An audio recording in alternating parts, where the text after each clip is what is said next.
कैसे हो आप सब? अच्छे। 10 मिनट हम आपके साथ हैं और इस 10 मिनट में आप जो बातें सुनेंगे वो अपने घरों में भी बात करेंगे और जितनी भी बातें हम लोग करते हैं उस बात में कुछ ना कुछ पाठ मिलता है और उस पाठ को समझकर हमको अपने जीवन में उतारना है। ठीक है? तो जैसे हम सब, आप सब विद्यार्थी हो, आपके मम्मी पापा, आपके टीचर थोड़ा सा आपसे बड़े हैं, लेकिन कभी कभी लगता है कि हम में कमी है। हर आदमी सोचता है, कोई सोचता है कि हम नाटा हैं, कोई सोचता है हम काला हैं, कोई सोचता है कि हमारा चेहरा सुंदर नहीं है, जबकि भगवान का बना हुआ जितना भी सारा चीज है, सारा चीज अच्छा है। बात आ गई समझ में? इसलिए कोई भी चीज ऐसा नहीं है भगवान का बना हुआ जो अर्थ नहीं रखता हो। कहने का मतलब है कि सभी चीजों का महत्व है। तो एक कहानी आपको सुनाते हैं, सुनोगे? मन से? तो कहानी यह है कि एक दूर किसी गांव में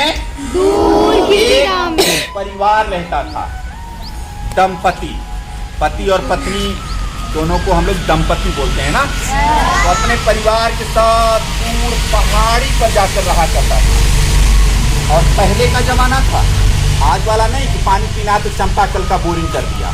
पहले के जमाना पहाड़ी से नीचे उतर कर नीचे नदी बहा करती थी और वहां से पानी लेकर अपने घर में वो दंपति जाते थे और अपने परिवार के लिए पानी, खाना पीना, नहाना चलाया करते थे।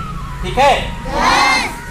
उनके पास वो आप देखिए, वो कंधे पर डंडा रखकर और रस्सी से, हम लोग भार वाला कहते हैं, भार कहते हैं ना। तो 2 घड़ा, उसमें घड़े की बात थी, तो एक घड़ा इधर रस्सी से बांध दिया और दूसरा घड़ा इधर, और घड़ा के साथ पानी लेने के लिए पहाड़ी से नीचे उतरा करता था और नदी से ले लिया करता था। और फिर पहाड़ी पर घर था, पहाड़ी पर चढ़ना पड़ता था। इस बीच जब वहां पहुंचता था तो जो 2 घड़े थे आपस में दोनों की एक अपनी सोच थी। एक घड़ा किसी तरह से जब वहां वो दंपति पहुंचता था, वो किसान पहुंचता था और पानी जब उड़ेलता था, एक के पास पूरा घड़ा भरा घड़ा था तो पूरा पानी मिल जाता था, और एक घड़ा थोड़ा सा कहीं से टूटा हुआ था ना। वो देखता था कि मेरा मालिक कितना मेहनत करता है, लेकिन मैं उसको पूरा उसका फल नहीं दे पाता हूँ। तो निराश हो जाता था, लगता था कि मैं भी हकास पूरा भर कर पानी लाता तो मालिक को बड़ा मजा आता। किसान जो मालिक था वो समझ गया, कहा तुम उदास हो, क्या बात है, तुम खिलखिलाते नहीं हो, भावना समझना। तो जो टूटा हुआ घड़ा था उसने कहा कि क्या बताऊं, आप इतना मेहनत करते हैं और मेरे बगल वाला घड़ा पूरा का पूरा पानी लाकर आपको ऊपर पहुंचा देता है, लेकिन मैं टूटा हुआ हूं इसलिए मेरे से पानी रिस जाता है और मैं आधा घड़ा ही पानी ला पाता हूं। तो मेरी अपनी कमी पर लज्जा आती है, उदासी आती है। किसान ने कहा अच्छा ठीक है, ऐसा करना, कल जब हम घड़े से पानी लेकर हम जब पहाड़ी पर चढ़ रहे होंगे तो ध्यान से देखना अपने नीचे और अपने साथी वाले घड़े के नीचे भी देखना। कहा उससे क्या होगा? कहा छोड़ो ना, क्या होगा, आप ध्यान से नीचे देखना। बात आ गई, वह किसान नीचे आया, नदी में पानी भरा और चलना शुरुआत किया। अचानक उसको याद आया कि किसान ने तो कहा था कि नीचे देखना। तो टूटा हुआ घड़ा जब अपने नीचे देखने लगा तो देखा कि मेरे तरफ हरी हरी घास, कुछ छोटी छोटी फूल खिले हैं, कुछ घास है, कुछ हरियाली है। अच्छा मेरे तरफ ऐसा है, दूसरी तरफ कैसा है? दूसरी तरफ देखा कि केवल बस बालू कंकड़, कुछ है ही नहीं, जो अच्छा घड़ा था। तो थोड़ा सा उसको मजा आया, जैसे हम लोग फूल पत्ती देखते हैं तो कैसा लगता है? अपना स्कूल का बगीचा, तो उसको मजा आया। लेकिन तब तक वह किसान फिर अपने घर में पहुंच गया और पानी जब उड़ेलने लगा तो देखा कि बगल वाला जो घड़ा है पूरा पानी दिया और हम फिर से अधूरा पानी, और फिर से उसका मन उदास हो गया। तब किसान ने कहा कि क्या बात है, अभी तो रास्ते में तुम बड़ा खुश नजर आ रहे थे, क्यों? कहा कि अरे रास्ते में इसलिए मैं खुश था, जब मैं नीचे देखा तो हरी हरी घास, सुंदर सुंदर कुछ फूल खिले थे, तो मजा आ रहा था। और बगल वाले में कहा उस तरफ कुछ नहीं था, सूखा सूखा था। तो कहा तुम उस समय खुश थे, कहा ये अच्छा लगा देखा तो कहा अब क्यों उदास हो गए?